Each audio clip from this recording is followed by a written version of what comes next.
हरे कृष्णा दोस्तों, आप सभी का हार्दिक स्वागत है आपके अपने चैनल सनातन चर्चा पर। और पिछले भाग में हमने कार्तिक चर्चा में आपसे एक प्रश्न किया था कि क्या आप जानते हैं कि आने वाले दिनों में एक उत्सव आने वाला है। तो शायद आपको लगा कि वो उत्सव दीपावली है, लेकिन वो उत्सव तो आज ही है। एक सज्जन व्यक्ति कहते हैं कि उत्सव तो प्रतिदिन आने वाले हैं। जी हाँ, कार्तिक मास का हर दिन एक उत्सव है, लेकिन आज जो उत्सव है बड़ा ही विशेष है। आज के दिन को अहोई अष्टमी या बहुलाष्टमी के नाम से जाना जाता है। अहोई अष्टमी के रूप में आज माताएं अपने बच्चों की मंगल कामना के लिए उपवास करती हैं। लेकिन जो विशेषता वैष्णव उत्सव है वो है बहुलाष्टमी। इस बहुलाष्टमी का महात्म्य क्या है? इस दिन को बहुलाष्टमी इसलिए कहा जाता है क्योंकि आज ही के दिन संसार के सबसे कृपामय तीर्थ श्री राधा कुंड जी और श्री श्याम कुंड जी भगवान श्री राधा कृष्ण की कृपा से इस धराधाम पर अवतरित हुए थे। तो ये राधा कुंड जी और श्याम कुंड जी विराजमान है श्री गिरिराज गोवर्धन जी के ऊपर। तो गिरिराज गोवर्धन जी की पहले थोड़ी सी महिमा जान लेते हैं। शास्त्रों ने वैकुंठ धाम की महिमा बहुत अधिक बताई है।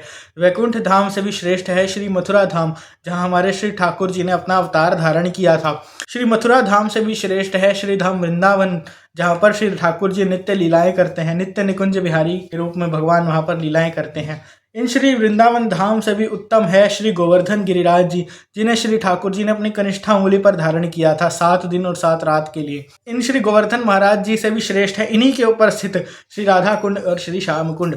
गोवर्धन जी जो है एक मयूर के आकार के हैं, मोर की शेप के अंदर है, और इस मोर के जो 2 नेत्र हैं वो है श्री राधा कुंड और श्री श्याम कुंड। तो ये राधा कुंड और श्याम कुंड किस प्रकार से इस धरती पर अवतरित हुए थे उसकी लीला का हम थोड़ा सा श्रवण करते हैं। तो कंस के द्वारा कई असुर भगवान श्री कृष्ण को मारने के लिए बाल्यकाल से भेजे जा रहे थे, जैसे पूतना, अघासुर, बकासुर, व्योमासुर आदि इत्यादि। तो इन्हीं असुरों में से एक असुर था जिसका नाम था अरिष्टासुर। अरिष्टासुर जो था एक बैल के रूप में आया था। तो भगवान श्री कृष्ण का इसके साथ युद्ध हुआ और भगवान ने इसका वध कर दिया। और रात्रि में जब वो श्री राधा रानी जी से मिलने गए तो श्री किशोरी जी कहती हैं कि नाथ, अब आप जो है वो दूषित हो चुके हैं क्योंकि आपने एक गोवंश की हत्या की है, आपने एक बैल का वध किया है।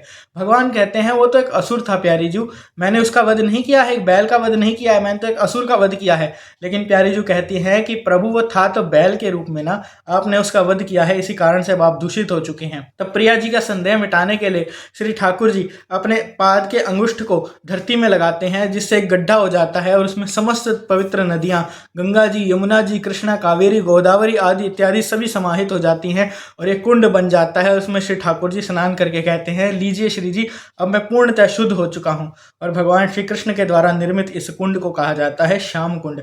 भगवान श्री कृष्ण का अति प्रिय कुंड है श्याम कुंड। अब जब श्री राधा रानी और गोपियों ने जब भगवान श्री कृष्ण के ऊपर दोषारोपण किया था कि अब आप दूषित हो चुके हैं, अब श्री ठाकुर जी कहते हैं अब आप सबने एक असुर का पक्ष लिया है, मेरा पक्ष छोड़कर आपने एक असुर का पक्ष लिया है, चाहे वो एक बैल के रूप में ही क्यों नहीं था, किंतु था तो एक असुर ना, अब आप सब भी दूषित हो चुके हैं।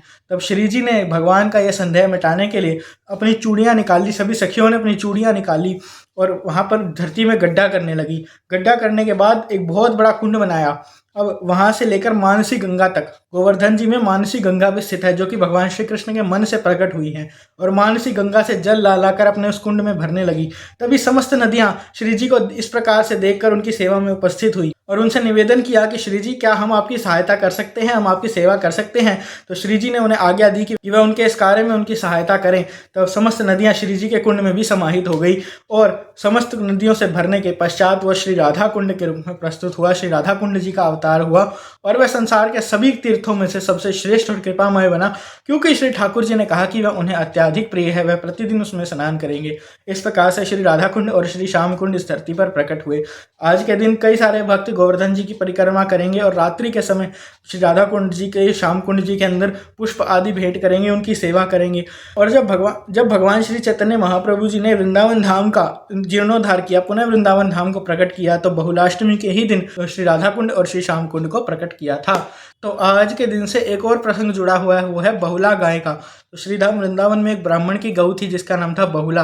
वह एक समय वन में घास चर रही थी, तभी वहां पर एक व्याघ्र आ गया, व्याघ्र यानी चीता आ गया। उसने बहुला को खाने का प्रयास किया। तब बहुला कहती है कि शेर भाई अभी रुक जाओ, अभी मुझे जो है अपने बालक को, अपने जो बछड़े है उसे दूध पिला करके आना है, और साथ ही मैं जिस ब्राह्मण के यहाँ संरक्षित थी उसको बताकर भी आना है।